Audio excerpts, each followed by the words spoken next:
Hi guys! So I'm back with another Facebook Live video and I wanted to talk to you all about sleep. I think it's really important to talk about sleep and how that's going to affect your weight, usually in a negative way if you don't get enough sleep. And I just wanted to tell you guys a few tips and tricks that I use to try and make sure that I get enough sleep because I'm an extremely light sleeper, so that's something that's very difficult for me.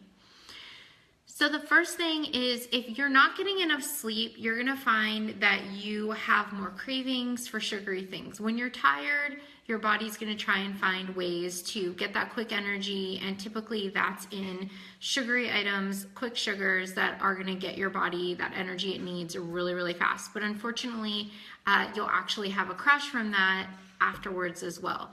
So what you want to do to try and make sure that you get enough sleep is be on a consistent sleep schedule. I know that that's not possible for everybody to be consistent with their sleep, but if you put the effort to try and get the right amount of sleep and try and make a bedtime routine, that's going to help so much.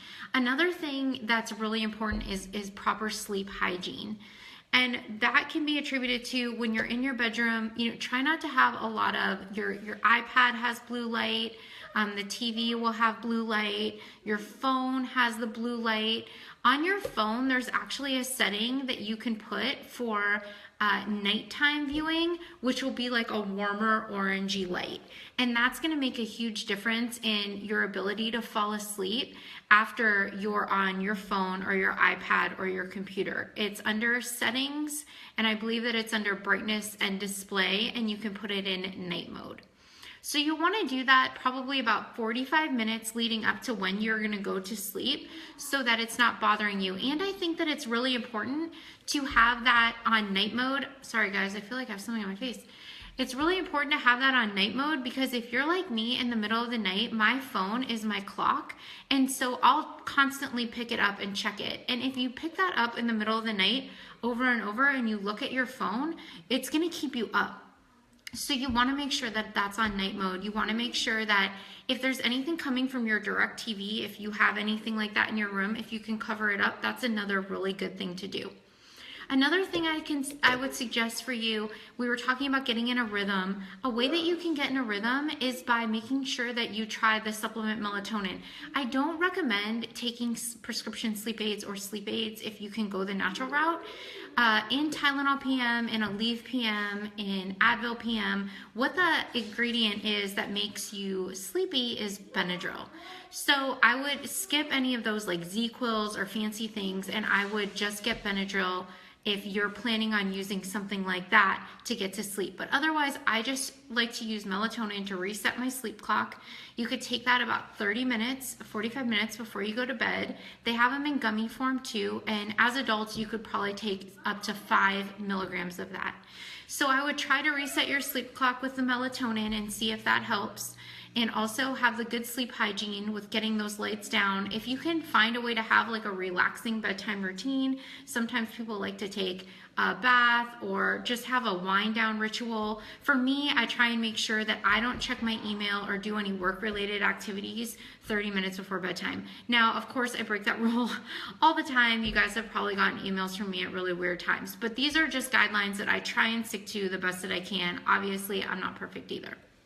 So if you've taken your melatonin, we're trying to reset our sleep clocks. We're trying to get good sleep because we know that we're going to be craving all those sugary things, and we know that our body will spit out more cortisol if we don't get enough sleep. So we've done those things. Another suggestion that I have for you that's helped me tenfold, and I actually got this suggestion from Brett Contreras because he's an extremely light sleeper as well, is to get those sound machines. I had one for my son, but they actually have adult ones and they're just on Amazon. They're extremely inexpensive and they'll make a fan noise. So I'll turn that on, I'll crank it pretty good. It took a couple days to get used to, but then I pretty much slept through the night and I didn't have anything waking me up.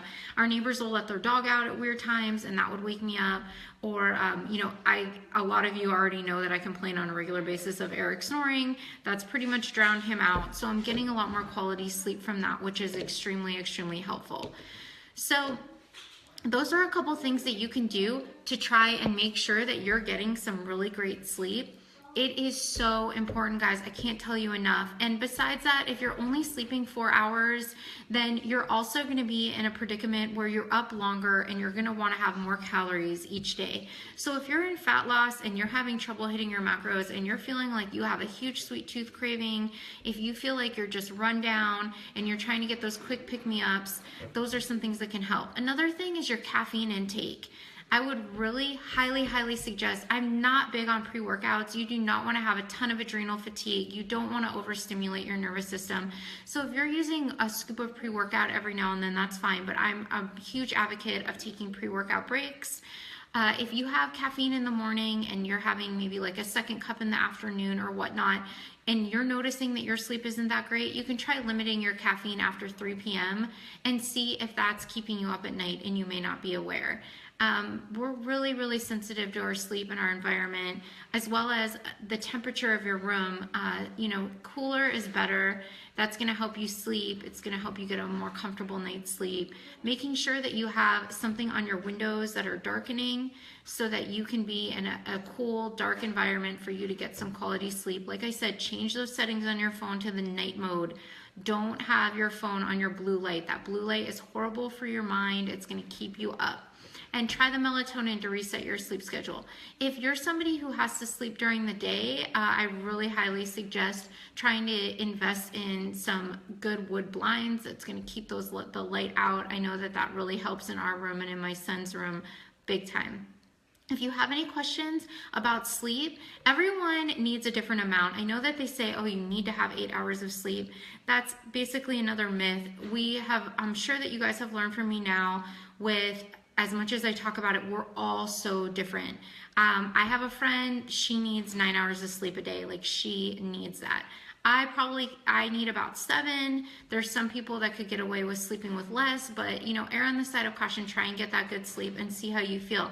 And like I said, know yourself. Start keeping track. If you need to keep track of your sleep, I have my clients tell me how many hours of sleep they average a night. I want to know that information. I want to see if you're run down, if you're not getting that much sleep. You'll notice too, on nights that you get the worst sleep, the scale can be up. And like I said, that's a variety of reasons. But typically when you're sleeping, the reason that the scale will be down, through your breathing and whatnot, you will lose water. And so, if you had a really late meal, if you didn't get that much sleep, you won't have that normal trend, so the scale can be a little wacky. So I wouldn't get too hung up on that. On my Instagram post today, I did post something about non-scale victories, and I really want to keep that in mind and fresh in everyone's minds, especially when they're enjoying the holidays and having foods that you probably don't usually eat. You're going to notice some differences on the scale. So let's recap. What can we do to make sure that we're getting some amazing sleep? We're going to take our phones and we're going to turn it on night mode. The same thing for our iPads. We're not going to do any work-related activities about 30 to 45 minutes before bed if possible. You're going to get off your email, kind of give your mind some time to shut down and just relax. We're going to have like a bedtime ritual. That's a really good idea to get yourself ready for bed. You could maybe do a bath, you could have a cup of tea, something that kind of will have your body sense, okay, it's going to be time for me to get to bed soon. Try melatonin. We're going to try natural alternatives to our sleep. Limit our caffeine after 3 o'clock and see if that helps us. Those are a few things that you can do. If anyone has any questions about sleep, if you're wondering if the scale's not moving, sleep and stress are two major things that can prevent you from seeing your fat loss results, and I don't want you guys to get hung up on those things. So let's all try and de-stress, get in those good habits, try and set in some of those amazing rituals so that you can get a good night's rest. If you have any questions for me, feel free to ask. I'm going to keep doing these Facebook Live videos. I've gotten such a positive response and I love that. So I really appreciate it. And, thanks for encouraging me to do something new, because I know that not a lot of people are sitting here doing the Facebook Live videos, and having a talk with you guys like this can be a little stressful without notes and not pre-recording the video. So thanks for your patience and thanks for your support. And I hope you all had a great Thanksgiving weekend.